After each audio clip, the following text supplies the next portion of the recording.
I think the thing that I'm most proud of with Fluid Resource Management after 20 years is the growth that we've seen. When I started work for FRM, it was just Chuck and myself. At the time, Chuck had bought like a $500 four-door Buick, and that was our work vehicle. There was such a need for the services that we planned on offering that we knew it was going to be a slam dunk from day one. Chuck is one unique individual. He's a man that has so much foresight, right? And believe in it so much that you're willing to give up everything because you know that this is going to work.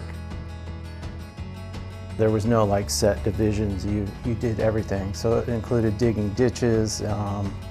It included working on lift stations. It included operating the small plants. I was hired on as an operator. I only had, in the very beginning, I had maybe a couple stops a day, a couple wastewater plants and a few water systems, mostly water systems, I think, small systems. Wineries, water systems, and a little bit of compliance stuff. The main thing is we give our employees the opportunity to really excel. They can go as far as they want. He was like, hey, now this little portion is your business, and treat it as if it's your business. And I think that sense of ownership, that sense of pride has always been in there. These are the days of the open highway. These are the nights of the cloudless sky.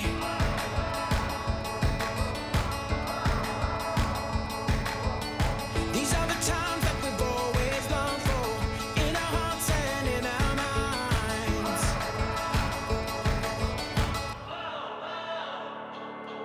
A lot of times you were operating independently, so you had to be self-motivated. It was easy with not having a supervisor directly looking over your shoulder to not be accountable, but it was up to you to get the work done. Field operations is one of the most important things to understand for an engineer. It's easy enough to put something on paper, but to actually be able to interface with the people who operate and maintain it is probably one of the most important elements of my career, as I can now speak the field language, from compliance to maintenance, the things that could go wrong, the emergency scenarios that we've had to deal with over the last 20 years. I think it's really helped me in my career as a utility manager and as an engineer. I have to say that Fluid Resource Management kind of taught me everything that I know to get me to where I'm at today. So when I left, we had about 21 small water systems that were in 3 counties. So it was Santa Barbara County, San Luis Obispo County, and Monterey County. So I was in charge of 21 different water systems in 3 different counties. It was invaluable.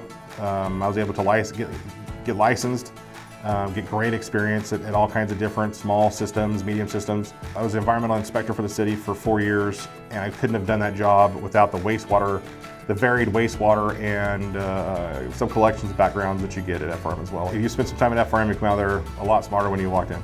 I think probably the funniest thing that I can recall was we were doing a winery pond and upfitting all the equipment, the blowers and the pumps and everything. And we had to make some connections in the pond. Now fortunately the pond was full of fresh water and we were not allowed to drain the pond. So my son-in-law Chris stripped down to his bathing suit and actually swam the pond and actually made the connections underwater. It was about 12 feet deep.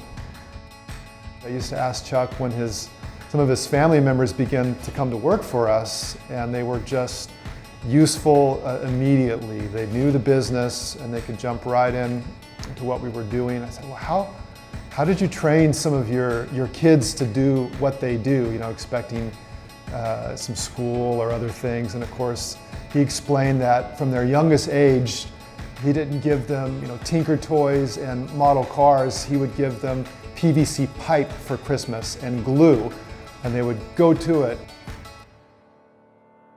Probably the funniest story was Muggs ignoring the lockout tagout as we were doing some work on the Avila lift station, influent lift station. And I was down there repairing some slide rails. Next thing I know, I feel this little thunk on top of my head, and Muggs had used the bathroom. And he flushed and ended up on my head. Everyone knows about Jason Meeks' sock problem. He would never rewear the same pair of socks. So I would just go to Walmart and buy like 10 packs of socks, and every day after work, I'd just throw my socks away and then get a fresh pair out the next day and wear brand new socks every single day. So I don't do that anymore. It was Valentine's night, evening, and Monarch Grove was completely bound up. The sand filters were completely bound over, and I could not get that plant to work. Finally called Chris Nally, who was my boss at the time, and he showed up in a very nice, like white linen shirt, and I realized him and Daniil were gonna go out on a date, and I ruined it. And by the time he left, the entire back of his pretty white shirt was covered in sludge. Success for me was building something that my children could participate in. I think success is also when I drive down the driveway and all the employees are here. It's just amazing where we have come from with one operator in a Buick LeSabre to a fleet of 60-something vehicles. So really, success for me is just looking at the size of the company, the reputation of the company, and our employees. Days like these, oh, for days like these, oh, for days like these, oh. Happy 20th birthday, FRM. Happy 20th birthday, FRM. Happy 20th birthday, FRM. Happy 20th birthday, FRM. Happy 20th birthday, FRM. Happy 20th birthday, FRM. Congratulations, you guys. You should be proud of yourselves. I wish they'd never end.